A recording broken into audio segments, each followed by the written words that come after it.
Okay, so she's got the streaming live on Facebook started. That's good. It's so cool. It's just like pay no attention to the woman behind the curtain making all this happen. There we go. Okay.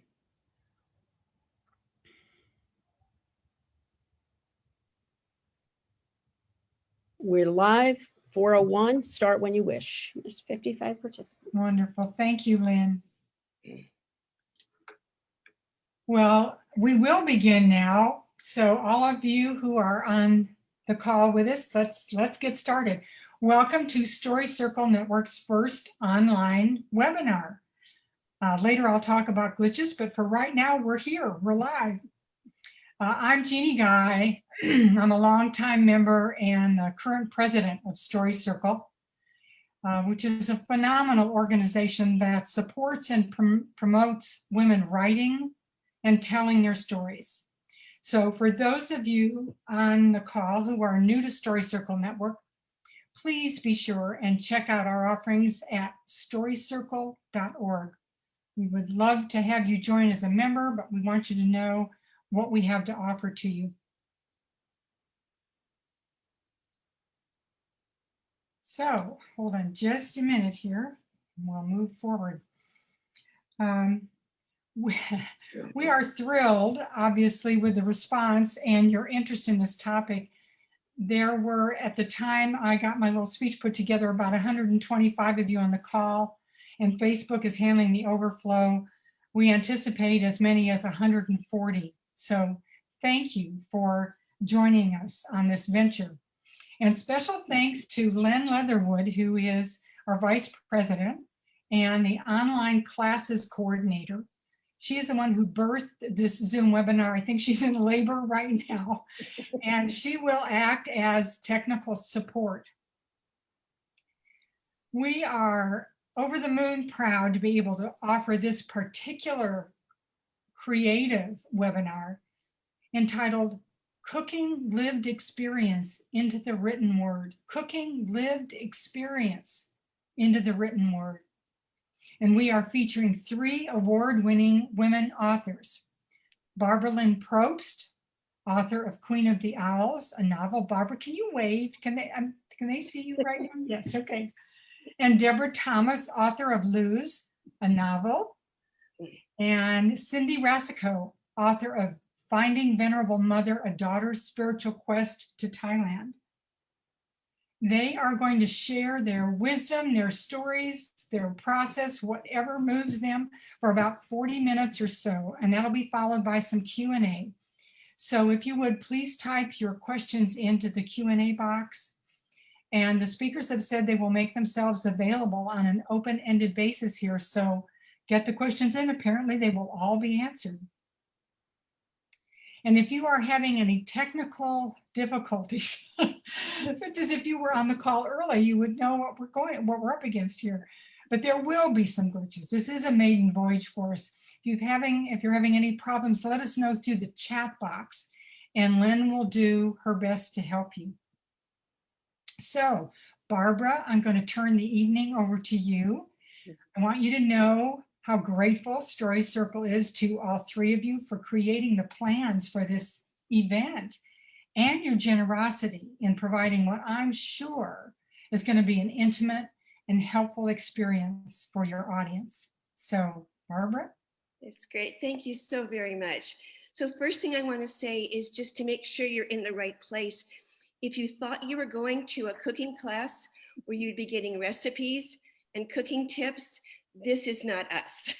So the word cooking is used here for the process of starting with the raw material of life, which is inevitably messy, unstructured, and transforming it into something that will make sense on the page. And that's true whether you're writing fiction, memoir, short story, long story. There is a process where you take the stuff you've experienced and understood, and you select, highlight, organize, translate, into a written work that will have meaning for others.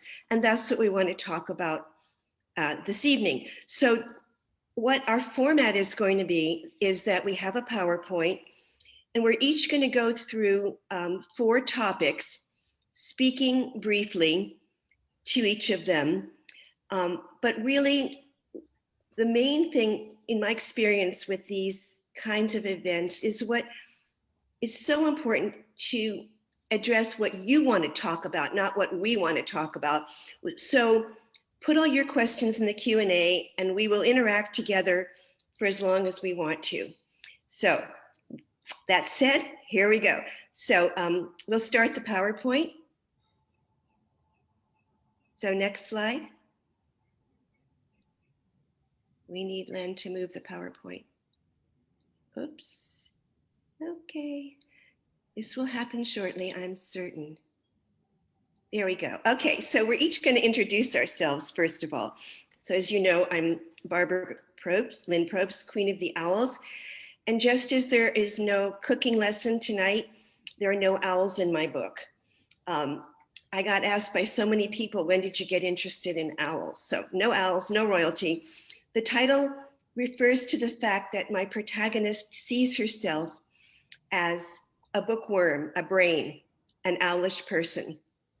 And the story is, it's a contemporary women's fiction book club sort of novel about a woman's journey to wholeness, to her authentic self behind all the roles that we play, wife, mother, sister, colleague, teacher, friend.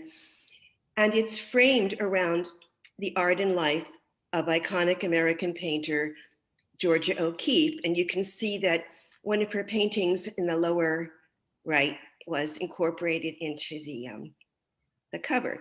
So it's, again, the story of a woman seeking a kind of embodied wholeness, reclaiming her neglected sensuality, finding a more organic way of relating to the world and to herself. And it's a work of fiction, but it comes very much from my own life. It's my story at the emotional level.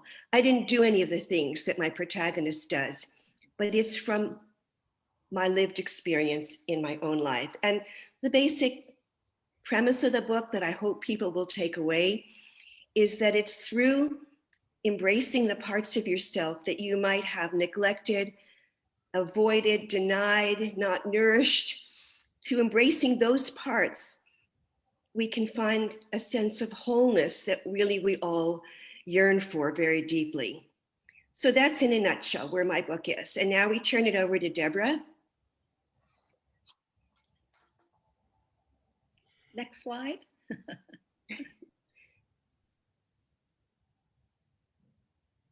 Yes, my novel is called Luz, and Luz in Spanish means light. It's also the name of one of my characters. My main character is Alma, but her daughter is Luz.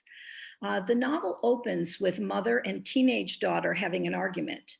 And the argument leads Alma to reflect on the journey that she took when she was a little bit older than Luz, to find her missing father. Her father was a migrant farm worker who would work the farms in the US, and he would travel between Mexico and the US. And he had done this for decades. One year he disappears and the family is devastated. So Alma and her sister Rosa decide to travel north to see if they can find him. It's a journey of struggle, but it's also a journey of resilience and love. My hope is that my readers will enjoy the universal themes, the coming of age story, the adventure of her journey as she meets people along the way. Some are kind and some are cruel. It's a love story, a romantic first love story. But I also hope that my readers will see through Alma's eyes and experience her perspective and come away with a deeper understanding of the undocumented immigrant experience. And that is Luz. Now, Cindy, let's hear about your memoir. Yes, hi everyone. It's a pleasure to be here. My spiritual memoir is Finding Venerable Mother, a Daughter's Spiritual Quest to Thailand. How does a Northern California suburban mom come to be ordained in the Thai Buddhist tradition? that's more or less the journey that I'm here to talk about today. And it's the journey of my memoir. In my search for sanctuary and wholeness, I come to meet an incredible Thai Buddhist teacher, Venerable Dhammananda Bhikkhuni, who comes to love and accept me in a way that my own mother never could.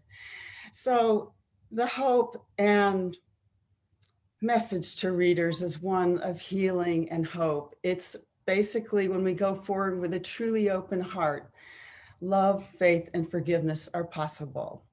And now back to you, Barbara. All right, so the first question we really wanted to talk with you, at least to open up, is where does the story come from? What's the source? Each of us has things in her life that were the spark, found their way into our books and made us write this particular book and no other. So there were a lot of them. For me, it was really a convergence of many things, but I'm going to talk about just two of them tonight for the sake of time, although I'm happy to talk about the others during the Q&A. So we'll start with the picture on the right, which is me wearing a sweater that matches the painting, which just was a pure coincidence. Anyway, this is a painting by Georgia O'Keeffe called Black Iris. Now, here's where I actually saw it in person, but I had originally just seen it in a book, and it had a very profound effect on me. And I wrote a scene in an earlier novel, which fortunately will never see the light of day. But this particular scene was where the protagonist had an experience with this painting that was very much like mine. She found that it was very provocative, disturbing, powerful, and question about what it is to be a woman. And I loved this scene so much. And I couldn't bear to delete it when I deleted the novel. So I saved it. And it simmered below the surface and later found its way into a very different book. So this is going on below the surface. Meanwhile, something else is going on.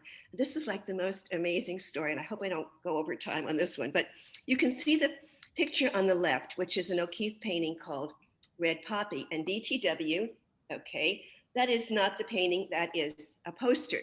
But to be completely transparent, when my ex and I parted, he, with my blessing, took that damn big flat screen TV that was on top of the fireplace, took it with him, thank goodness. And there was this big empty space. And I wanted to fill it with something that represented for me who I wanted to be, who I thought I really was, and hadn't really been able to be with him.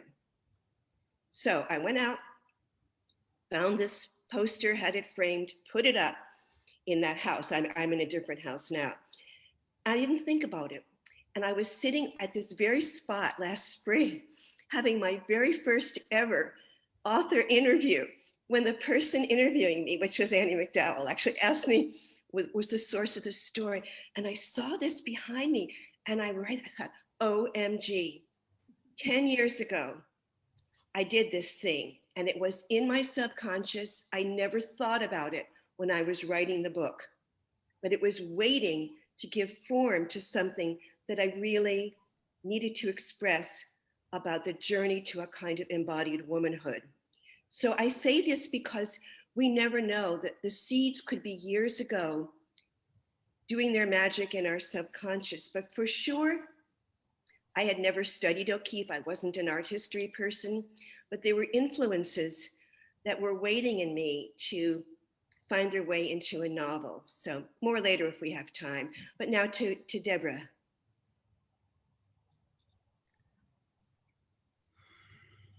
The lived experiences that led to my writing began in the early 1990s. I taught English as a second language to adults from all over the world. Many of my students were from Mexico and Central America. I came to learn about what their lives were like in their home country, what motivated them or forced them to leave their homes, what their journey was like, and then what it was like once they arrived here. Now, in the early 90s, I felt a particular connection and relationship with my students, because it reminded me of my Italian upbringing. My grandparents were from Italy. I grew up in an Italian neighborhood. And at this time in my life, I was having some personal problems and I was 3,000 miles away from my family.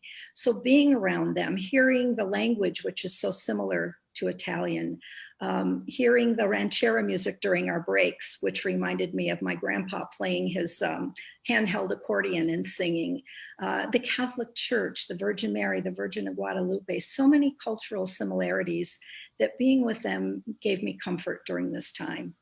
Now, late 90s, I started to hear about the deaths in the desert.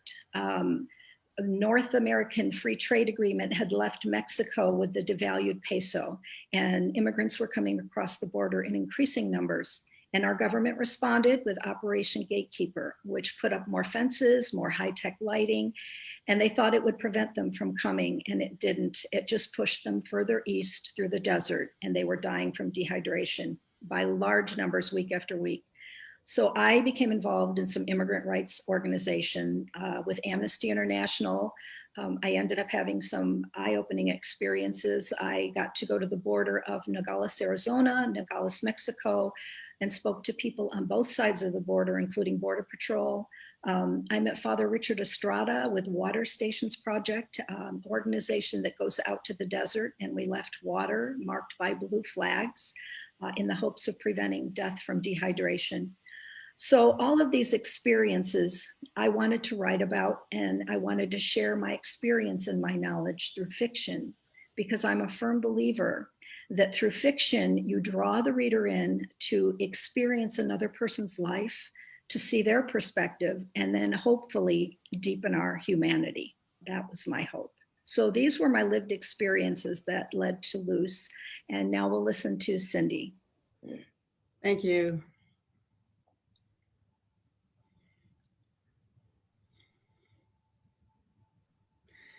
Well, my story, of course, is a spiritual memoir, which means that this is all my lived experience. And I love to read memoir. I love to explore my own feelings. I am also a psychotherapist by background. And I will tell you a story in just a moment of how I've always been searching for a spiritual connection. So the source of finding Venerable Mother is my powerful spiritual connection to my teacher, Venerable Dhammananda Bhikkhuni. And you see her here pictured on the right with me in 2017. We are in Thailand. I'm at Sangdhamma Kalyani Temple. It's an all-female monastery, and it's probably about 2017. I should say there are probably only three, I'm not sure about this, but very few all-female monasteries in comparison to male monasteries. Let me talk about the picture on the left. That's a picture of me when I was about 5 or 6. And we're living in Aiken, South Carolina in the 1950s during the time of racial segregation. And I was playing in the backyard with my brother, who was probably 7 at the time. I turned to him and I asked, "Where is God?" To which he answered, "Everywhere." Well, I got really excited. I started running around looking in the bushes. I felt there's this presence of something around me that really was looking out after me and caring for me in a way that was so special. It just gave me this wonderful, safe feeling. And my whole life, I've been searching for that elusive spiritual connection. Now, there is a saying that when the student is ready, the teacher appears. And that's what happened to me when I moved to Thailand for 3 years, from 2005 to 2008, with my then husband and my teenage son. My son was 13 at the time. He's now 28. So it gives you an idea. It's been a ways. It was a very exciting experience. The first 3 months I was there, basically you just want to go shopping and sightseeing, but then you get into really a sense of wanting something more meaningful to do. And in that pursuit, I was searching on the internet. I found a conference on aid to women in development. And I attended the the conference, and I ended up going to a workshop called Faith, Feminism, and the Power of Love in the afternoon. And I was so taken with Dhammananda. She spoke up in that conference. There had been a heated debate between two Muslim panelists who were arguing about the value of Islam for poor women. And she basically came into this incredibly silent room and said, "We cannot solve anything with anger.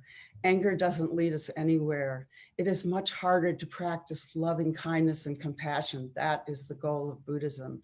So that was kind of my initiation into hearing Dhammananda speak. I went down to, excuse me, I'm gonna take a drink of water. I went down to her monastery that weekend. During the 3 years I was there, I attended Buddhist ceremonies, did alms round, interviewed her one-on-one. And during that time, we became very close. So it became like a mother-daughter relationship. And what was interesting about her name in Thai is Luang Mei, which means Venerable Mother. She's incredibly compassionate. Sitting with her is like sitting in a pool of warm, radiant love and light. She's also incredibly strong, and they say about her that she has a strong back and a soft front. So my own mother, in contrast, was hypercritical, defensive, and judgmental, and my relationship growing up to her was pretty difficult. So Dhammananda basically nurtured me in a way that my own mother simply couldn't. Through Dhammananda's unconditional love, I was able to forgive my mother and begin to love and take care of myself. So that's where the message of hope and healing came in for my book, which I alluded to in the first slide. There are few relationships more important than that between a mother and daughter. Once that relationship is healed, we gain our birthright as women. That's why I wrote the book. I wanted women everywhere to know that healing is possible. And you could also say, because of unconditional love, that healing is possible for any fraught relationship. That's just a simply wider universal truth of the measure of love and its role in healing oneself. So now I'd like to go back to Barbara. So actually, Cindy did a good segue for us here. For sure, each of us was influenced by an extraordinary woman. So we're going to talk about that, and then we'll go and talk about how all these pieces became integrated into our novels. But just a little side trip, as it were. So in my case, it was Georgia O'Keeffe, and as I said, I pretty much knew nothing about her other than her paintings. A couple of her paintings had really had a strong effect on me. So, but I could say at this point, without O'Keeffe, this book wouldn't exist. She shaped it, because as I was learning about her, as the story was unfolding, I had the broad strokes of the story. I had my own material, but I didn't have the frame. So the more I researched O'Keeffe, the more it informed where the story was going to go. So O'Keeffe is not in the book. She's a source of inspiration for the protagonist, who's a doctoral student trying to study O'Keeffe with her mind. And she meets a charismatic photographer who tells her, "You're never going to understand O'Keeffe with your head. You have to get into her skin and do what she did." And of course, in learning to have a more embodied, organic understanding of her art, the protagonist comes to that of her own self and of life itself. So there's these two sides of Georgia O'Keeffe. On the left is a very famous portrait of her, which I think to me conveys the side of her that this kind of austere independence. She's very stern. She does whatever she wants. She kept her name when women simply didn't. She lived apart from her husband. She defined herself by her work. She often dressed in a very androgynous style. Then on the other side, another portrait of her, you can see this very open and really quite sensitive and luminous sensuality. So these two sides of Georgia O'Keeffe, which Elizabeth begins to learn about, are of course the two sides of her that she wants to bring together. So O'Keeffe, actually what was really amazing, I would say it was a triple parallel process.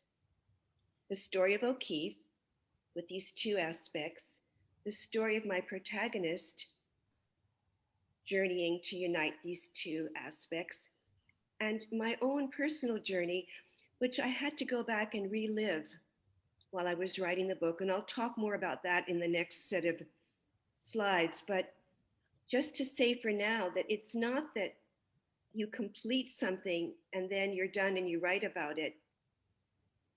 You have to go back and relive it in order to make the writing alive. But for sure, O'Keeffe is a profound influence on the book, and it turned out to be on me. So to Debra. Dolores Huerta, I have long been inspired by her. She is an activist for equality and social justice for most of her 90 years, and she is still going very strong. You all know her from her work with Cesar Chavez and the United Farm Workers, but she's continued throughout her life to work for human rights. She created the Dolores Huerta Foundation, which works on a grassroots level to organize communities. In fact, right now their focus is on the importance of the census and the importance of getting out the vote. At 90 years old, as I said, she's still going strong, and you can all see her on virtual events every week. She's doing something, and she would be out crossing the country if she could. So in the novel, Dolores is an important figure. In the very beginning, we learned that Alma's father, Juan, knew Dolores Huerta because when he was a teenager working in the fields in California, he met Cesar Chavez and Dolores Huerta and was involved in the farm workers' strike. So he would tell his daughters stories about them, especially about this feisty Dolores. And he would even call Alma his little Dolores, his pequeña Dolores, because she was just as passionate and determined as Dolores. So when he goes missing, Alma thinks, this is a real woman. She's a famous woman in the United States. Maybe we can find her and she might know something and can help us find our father. So as she travels on her journey, she asks people if they know of Dolores. And so threaded through the novel are true facts about Dolores's life. And also, Alma draws strength from things that she hears about her as she faces her own struggles. And perhaps in the end of the novel, Alma just might actually meet Dolores Huerta, but you'll have to read it to find out if that's true. And now we're going to go on to Cindy. Thank you. I got chills when you were speaking about Dolores. That was beautiful. Here's a picture. I should say, first of all, that what inspired me to write this book, of course, was my teacher, Venerable Dhammananda. And when I first started writing, I was trying to write about her life, the story about her life. And I was working with my publisher, Brooke Warner, as my developmental editor. And she, as the writing went on, she more or less said, I think you're writing more about your relationship to her than about her. So that's how my memoir evolved. With that as a background, you see here a picture of me on the right with her in 2007. And you can tell it's a while back because my hair is still brown. To the left is my favorite portrait of Dhammananda taken by my good friend, Nancy Zerder. You can see the light around her eyes. And when I sit in Dhammananda's presence, it's like being initiated into a new world, a new way of seeing, a new way of being. And I wanted to read a very short paragraph of what it's like to be in her presence. It's when we first met early on, I'm walking in the garden with her and I start to weep. Dhammananda reached out to touch me. It's okay, she said.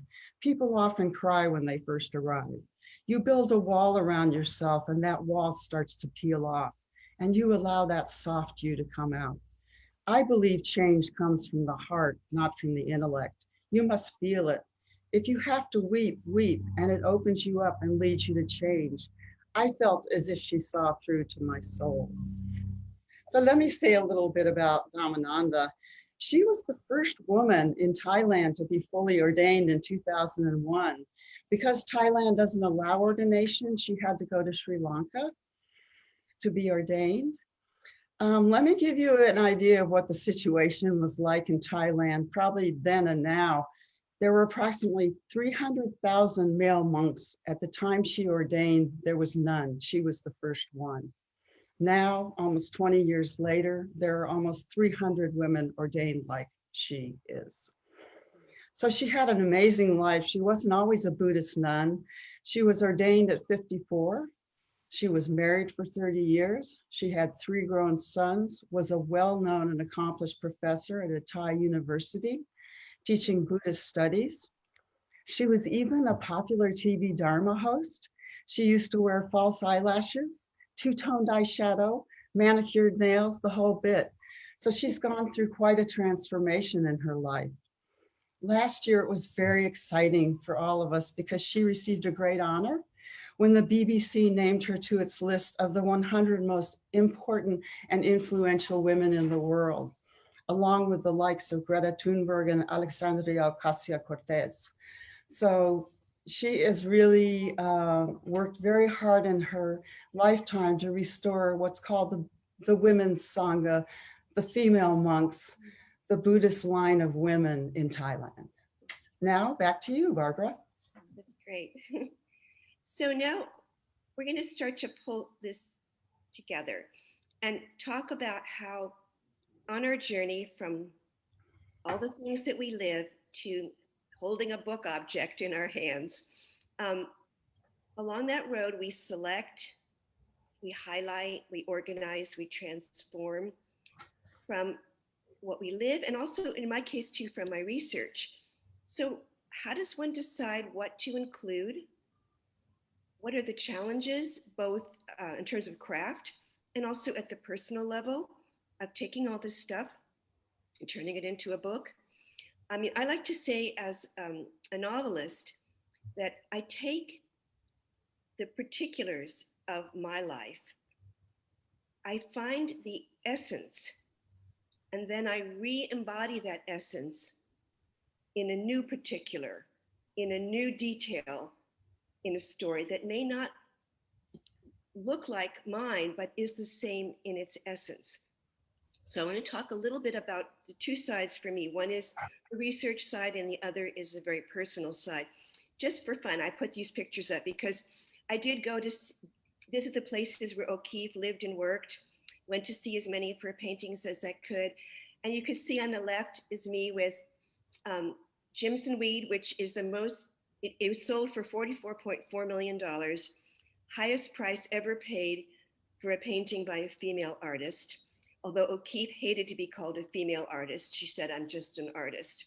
But anyway, it was me 1 inch away from this painting. The guard didn't care. It was great. So I went to all the places where I could experience for myself where she had walked, to see her paint. The one I showed you before of the Black Iris, I actually had a private viewing, and it was just me alone with this painting in this little room, and it was really extraordinary to feel its power.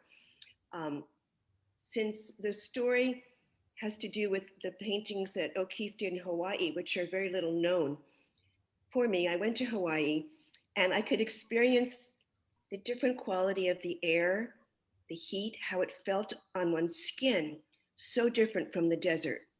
And it really helped me understand something. Now, what I had to do here, the challenging part was my protagonist, Elizabeth, has all these theories about O'Keeffe. So I didn't want to get in trouble with the O'Keeffe scholars by saying anything that might not be, the tried and true. So I put it into Elizabeth's mind, into Elizabeth's words. And that's how I got away with the interpretations, because I wasn't claiming it was true. I was just saying that this is how Elizabeth sees it, and how she saw O'Keeffe is very central to the story, because she saw O'Keeffe the way she wanted to see her. So that was one of the things that was challenging from a craft point of view. But with the most important thing, I think, for tonight is the challenging part for me at a very personal level, which is that I really had to expose myself. I didn't understand that till I gave my very first public talk about Queen of the Owls back in last April. And I realized that I couldn't hide behind this intellectual writer's persona. I had to be real. I had to be there in front of people, which I try to do every time I speak now, and share the fact that Elizabeth's pain at being an admired but not a really desired wife was my pain. And I had to go back when I was writing the book to make it authentic. I had to go and relive stuff that I thought I had finished with. I had gone beyond it, I had healed it, but in order to write authentically and to talk about the book authentically, I had to go back into those really hard places. And I hadn't expected that, but it was very liberating. And the book, writing the book and talking about it really changed me in ways I hadn't expected. So this cooking of your life and then eating it again afterward, it's an ongoing process. It's not just one and done. And we can talk about that some more in the Q&A, but I want to pass the baton to Debra now. Thank you. Well, when I sat down to write my lived experience, initially I wrote an entirely different novel. This first novel was about an Italian-American woman who goes to Southern California and hears about the deaths in the desert. I called it Blue Flags. Rough first draft, set it aside. And then I took a writing class with Gail Brandeis, a winner of the Barbara Kingsolver Award for Novels of Social Justice.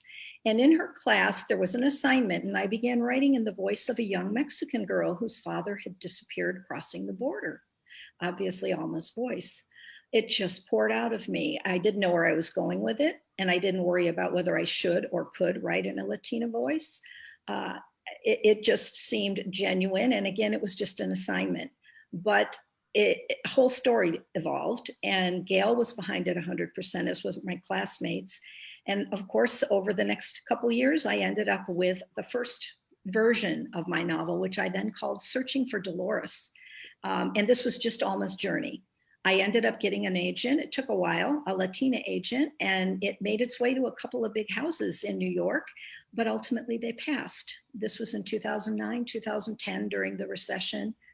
I was devastated, and I stopped writing for a couple of years. Then when I did start writing again, because you know, we always have to keep going, I went to a writer's conference and I met Elizabeth Mackenzie, another writer teacher. And long story short, over that year, she ended up reading Searching for Dolores and told me she thought I really needed to get it back out there, and gave me some wonderful advice on how to revise it. And her most important advice was try to update it, make it more contemporary. And I thought of my high school students that you see pictured here. I also taught high school at James Monroe here in LA. And I had heard the adult voices in my ESL classes, but I had also heard the voices of the children or grandchildren of certain, immigrants who had come across. And suddenly Luce's teenage voice came into my head. Now, the first book ended with Luce as a little girl, but suddenly I heard teenage Luce.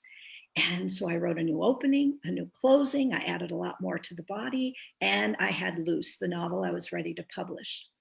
But I knew I had to be a responsible writer. I was aware of cultural appropriation, and this was before American Dirt controversy. But I knew I needed a sensitivity reader, and I wanted someone who was Latina, who was familiar with both the US and Mexico. And I thought of Alma Luz Villanueva. She is the winner of the American Book Award for The Ultraviolet Sky. She's written many books, poetry, short stories. I did not know her personally. I knew that she had lived in the US, but she had been living in San Miguel de Allende for 15 years. Gail Brandeis knew her. So I wrote an email to Alma and I told her about Gail, and I told her about my experiences, and I told her about my novel, and asked her if she would read it and give me her honest opinion about whether it seemed genuine. And she said that she would, but she would be brutally honest. And I said, that's exactly what I want and need. I waited several nerve-wracking weeks, and when I finally got her response, it was overwhelmingly positive. She felt that it was quite genuine, that it rang true. And as many of you know, she not only gave it her blessing, but she wrote the foreword to the novel, which I am so very appreciative now in light of all of the American Dirt controversy that exploded just 6 months before my novel was to be published. So I am so appreciative of her. And so that is my journey to get my lived experience into the written form. And again, as we said, we'll talk about that more in the Q&A if you have any questions. So now let's hear about Cindy. Well, thank you. I had a different answer planned out and I might get to that, but what I want to say about writing is the way I approach it in my practice. And that is that I usually meditate. I try to get into a place where I'm connected to what I call my spiritual source. I feel it's important that we connect with ourselves. We are our writing instrument, our best writing instrument. And we have the opportunity to sort of mill ourselves or cull our experiences in memoir and or other genres. There are elements of craft which are kind of hard, which I had a hard time with, which I can talk about here. One of them wasn't structure. The structure of the memoir, as most of you know, the difference between a biography and a memoir is that the biography deals with the whole of a person's life and a memoir deals with a time period in the person's life. So my decision of what time period to focus on was fairly obvious to me. It began when I moved to Thailand in 2005 and peaked with my ordination experience in 2014. So I had to wrestle with the idea of what is spiritual, what is a spiritual memoir, what does spiritual mean to me? And embodied in the spiritual memoir to me is personal transformation, that genesis of the authentic being, that moving into our selfhood. And that emotional, it's like an emotional climax, that personal transformation. It happened for me at the time of my ordination. And it was right actually at the time I was getting my head shaved. So that was kind of interesting.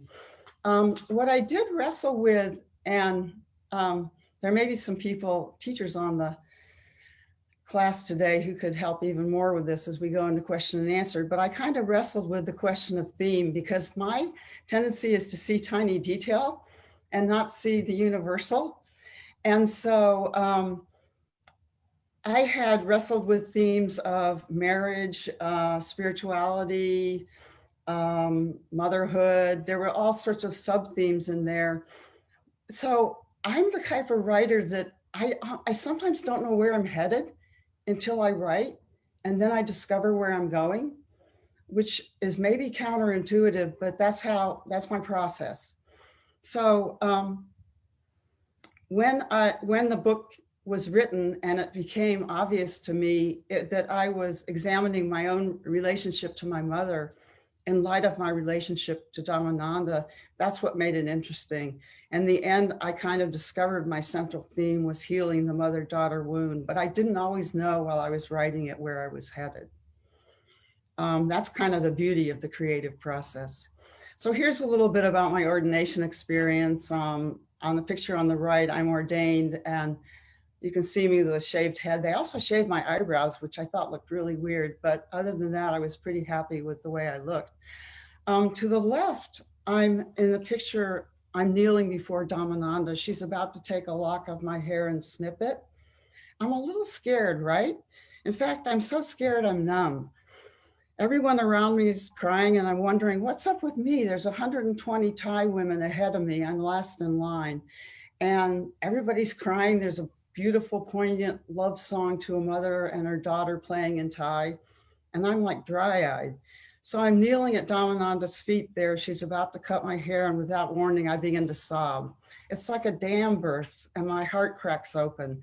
It's a moment of complete surrender. It's my aha moment. And from then on, I'm no longer afraid. In fact, I'm elated. When you see me in my robes after I was ordained, I was incredibly peaceful. It was really an incredible time in my life. When I returned from the experience, people said I looked amazing. I kind of radiated a special glow. and I found my authentic self, that sense of wholeness that I've always been looking for my whole life. I want to end this portion of our presentation with a quote from Elizabeth Lesser. I'm so excited about her new book, Cassandra Speaks. Lesser says, when women are the storytellers, the human story changes. We all have a story to tell. Venerable Mother is simply my story in my own words.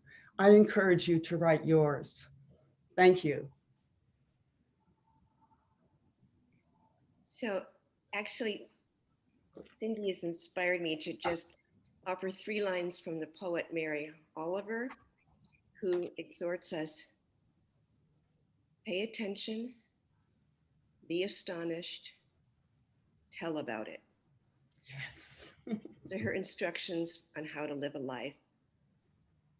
So we're going to open to the Q&A. We, of course, somewhere in there on the chat box are links to our books. And just to say, we would be honored if you're moved to read what we've written, write to us, tell us what you think. Like that would be amazing. So let's open it up to the Q&A. I'm going to open the Q&A box and move it over so it's not, let me see if I can do this. Okay. Okay, I'm just skimming these quickly to see. Okay. Here's one that could go to all of us. Your books sound appealing. They all sound very serious. Did humor have a part to play in your book or in your writing process? Like, that's a great question. And maybe just a couple of us want to speak to that. Just someone start talking and. Well, I can just, I mean, obviously my story is a very serious story, but the sisters would joke and tease with each other, and, you know, Alma and Manuel. So of course, in the interpersonal relationships, there's some humor and in that way, but beyond that, of course, mine is a very serious story. I think there's a lot of joy and camaraderie in my story with the relationship to the Thai Buddhist nuns. They were, during the time when I was ordained, because I didn't speak any Thai and it was all in Thai, they were always yanking on me, pulling me this way and that, saying, Kun Cindy, they say Kun before every name. Go this way, come here. And it was pretty funny. I mean, they thought I was pretty funny. So it wasn't all that serious. It had a very light side.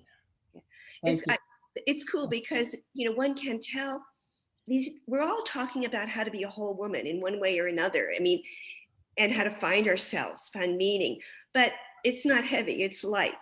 So just to open another question, and there's several questions in one. So let's take the first part. How long did it take you to write your book? And I'll actually speak to that one a little bit because it's kind of a funny story.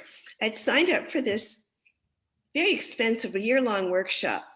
And I went to the first meet with this book that I wanted to, the same one that I told you that I threw out. I really wanted to save it, all that work, you know. I showed up at this workshop with this book and I realized, this sucks. So here I was committed for a lot of money for a year-long program. I had no story. I was desperate. I was like, people were like throwing ideas at me and I really had nothing. And what I do, is Stephen King talks about letting the boys in the basement do their work. I call it the girls in the basement, the ones that know what to do while you're sleeping or you're in the shower or you're gardening. And I just emptied out and the story just appeared. And it only took me a year to write it, which is a really short time for a complicated novel. But it was clear to me that I'd been trying to write the wrong book. And this was the book that I needed to write. And again, complete fiction. For example, she poses nude in it. I have not posed nude, as they say, yet. That's a joke. But I didn't, but the events, but this was my story that I needed to tell. So out of the void, it didn't take more than a year. So if anyone else wants to speak to that, maybe no more than 2 of us per question. Well, I can just say that when I first sat down to write, I was teaching full time, but at what was called a year-round school. And what that meant was I would work for 4 months and I'd be off for 2 months, work for 4 months, be off for 2 months, but paid the whole year long. So I had 4 months where I could sit down and write, and I would get early, I'd get at the computer and I'd work every day, Monday through Friday, sometimes more. So over 4 months, and then a little bit more beyond that. So even though I say it took 2 years, it really wasn't 2 years. It was more like a year and a half. So here's another, I just found, here it is. Here's a craft question. I'm just going at random because I'm looking for ones at first that are not specific to any one of us. Person is asking about writing dialogue of how, this is a very craft question, and how we write, use dialogue to make it real while also advancing the story, which is different than people's, it's the one about, Bob, remember that's the one that uses dialogue to do an info dump, but how to make the dialogue real and alive. So anyone want to speak to that? Yeah, it's kind of tough to answer briefly, isn't it? I think it's a matter of balance. I mean, you don't want too much dialogue or you're reading a play. Sometimes you need to put it in narrative form, whatever feels natural and sounds natural. And then when you read it back to yourself, is there too much? That would be one thing I would say. I would say writing dialogue is hard for me, and that it takes practice. And it's a really good question. I don't think I have an immediate answer, but it's worth taking a look at. So thank you for asking the question. Someone also asked who published our books. Of course, we share the publisher of She Writes Press. That's how we met each other. And She Writes is an all-girl, award-winning, kick-ass, visionary publisher for women, a hybrid publisher. For myself, with that first terrible book that I keep talking about, shopping it to 70 some agents when it was really in no way even ready. And I even got some requests for full. With this time, I was not going to put myself through that again. It was hard, reminded me too much of my time with infertility. And when I made the leap to become an adoptive mother, still a mother. So I felt it was a very similar leap for me to say, I'm going to green light myself. I'm still a writer, and readers don't care what's on the spine of your book if it's a good book. It was a very important step for me because I had to go back into that whole, am I a real mother thing. I do want to say that going with a hybrid press is not for everyone. It does require resources. It also requires a certain temperament, certain time commitment, a certain kind of capacity to green light yourself, which is what Brooke says. So if anyone wants to add to that, that would be awesome. I don't have anything to add. I think in my case, I was not ready to go out and look for an agent. I like the option of being able to have what's called, we have a distributor for our books, Ingram Press, Ingram's, what is it? Traditional distribution is what it's called. Traditional distribution, yeah, which was important to me because it's beyond self-publishing. It's into marketing the book from a wider angle, and that's what I was interested in. So I would just add that. Yeah. Well, here's an interesting question from another She Writes author, actually. Which is more rewarding, writing the book or selling it? Woo, writing it. For me. I would add to that, it's not either one of those. It's when it's out there and the response you get. Oh my goodness. You know, I saw somewhere a question about what was the gift or something. And especially for me with my book, I had no idea how it would be received. And it turned out I didn't know who my audience was either. And I found out I have a very diverse audience. And it was all overwhelmingly touching and wonderful to me. That was the gift. And that was the best part about whether writing or selling it, was getting that feedback. Now, there's several questions about marketing, and if I may, rather than getting into like, which things did you use and all of that, would it be okay if we speak to the experience, which I think most people struggle with, is like having to market when the book is finished and then you're not done. So maybe we could just speak rather than, which specific marketing strategies, because there's so many out there and you never know which are going to end up, tipping the person into click buy now. But if we could maybe speak to the experience of marketing, our favorite subject. Not. Not. I have a sense of myself as a writer as being very solitary, which we are, and alone. And, it was interesting because coming into marketing, that's what I like this book Elizabeth Lesser has written, Cassandra Speaks, because it's about women giving rise to their voice. And so the process of marketing for me was one of coming to realize I have an authentic voice. I have a place in the world. And taking that outward step is what I consider marketing, trying to connect with other readers, trying to introduce them to what they might be interested in if they read my book. And so it can be kind of an exciting venture, but it's different for me from the writing experience. I just want to add, and I think we could all maybe speak to this one, that, I was very uncomfortable when my book came out, right when the pandemic was starting and George Floyd and all of that. I was like, how am I going to go there like talk about myself and like buy my book? When I realized it's not about that at all, very much to piggybacking on Cindy, that in difficult times, stories have always been a source of healing and growth and renewal, and seeing it as I had something to give that maybe could actually be helpful. And I read a quote the other day, I put it up on my Facebook page, when someone was asked why bother, and he said, because there's someone out there with the wound the exact shape of your words.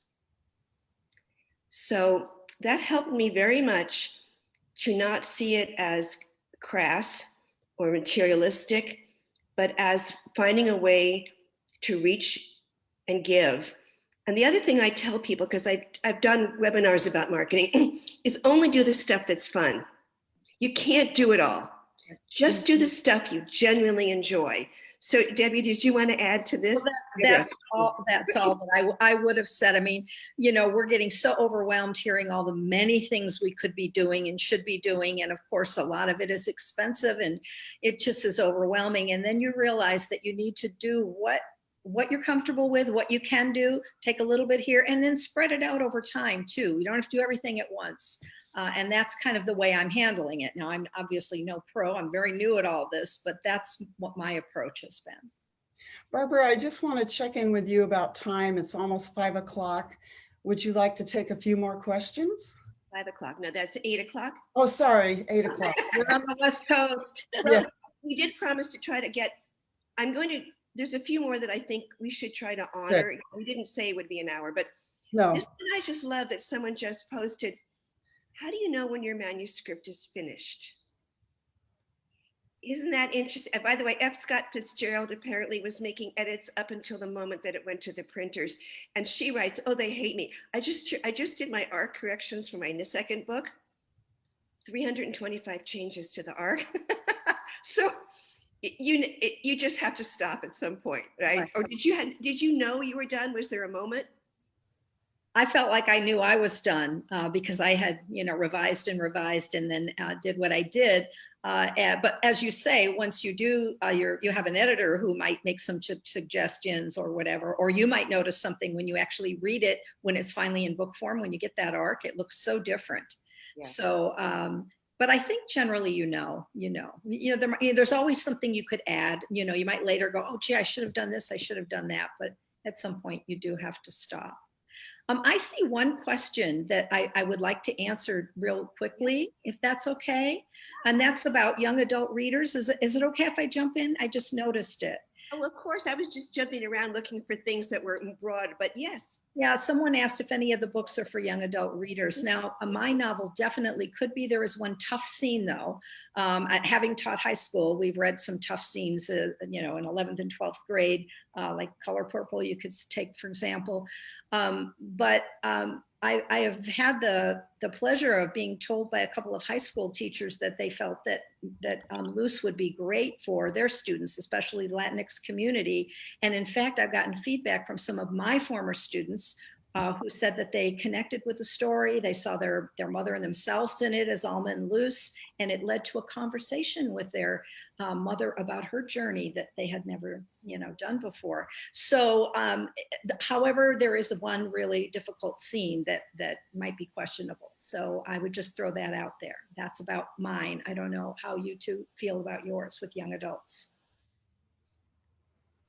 I'm not yeah, I don't feel mine necessarily young adults would be interested in. That's just my take on it.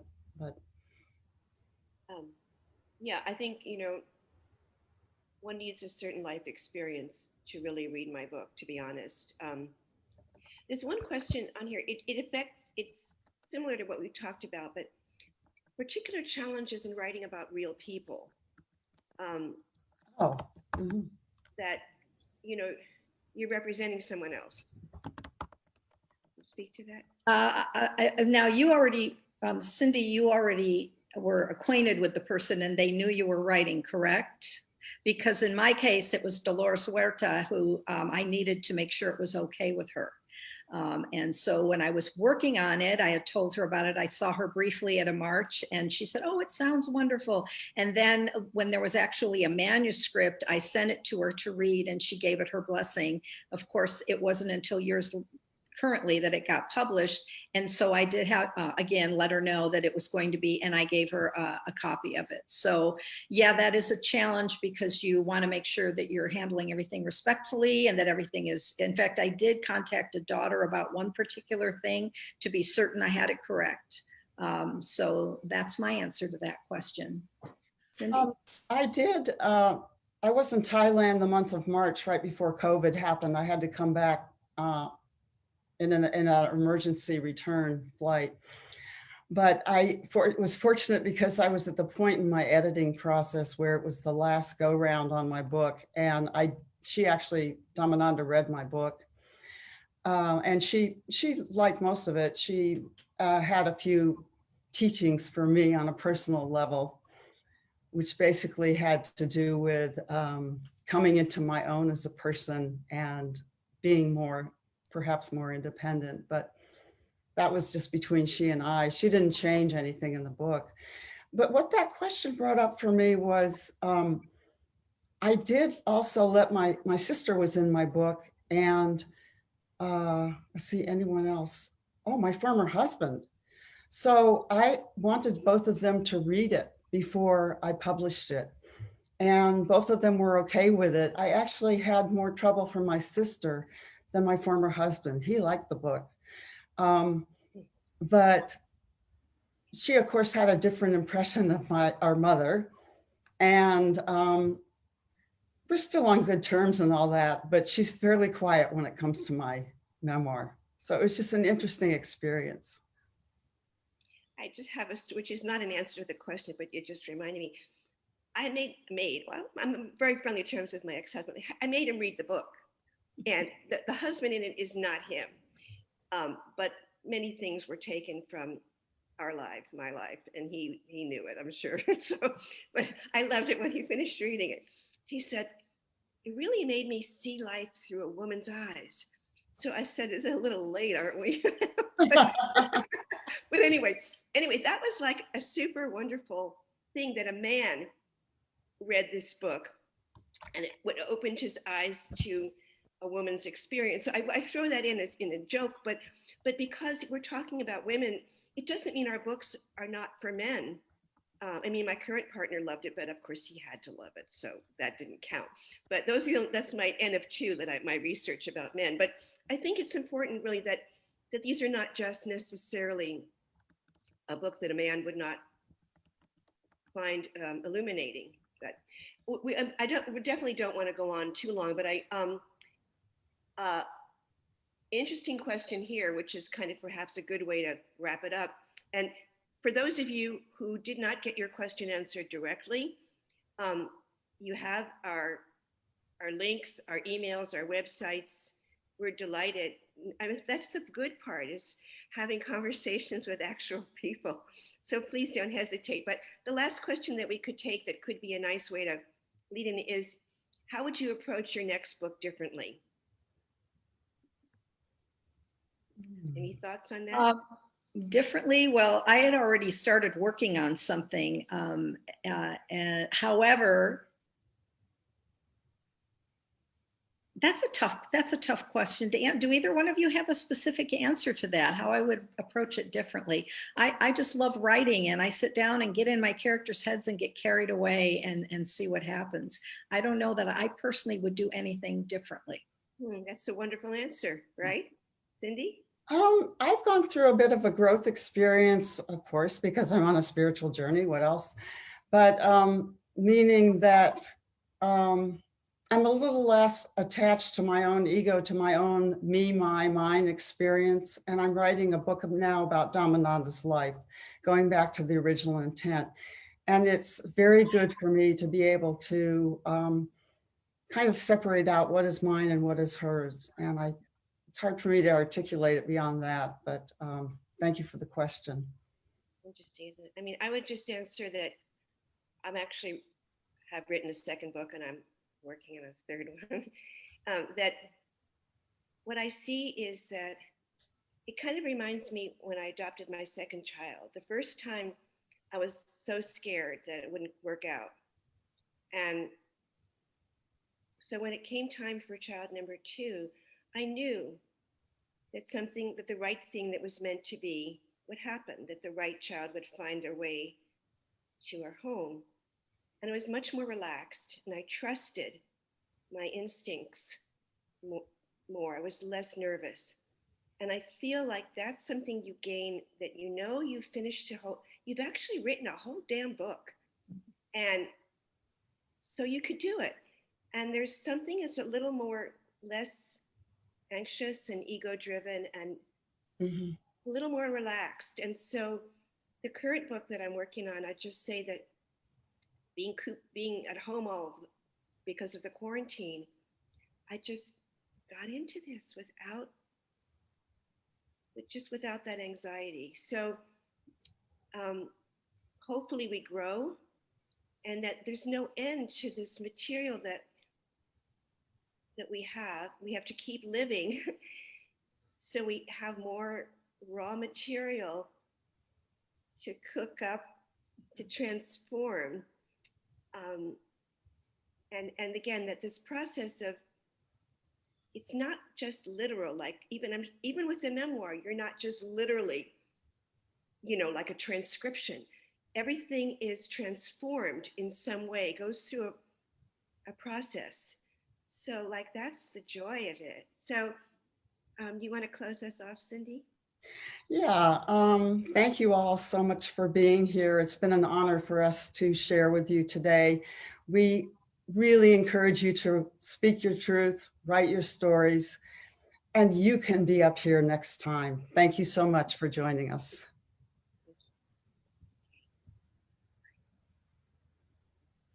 Over and out.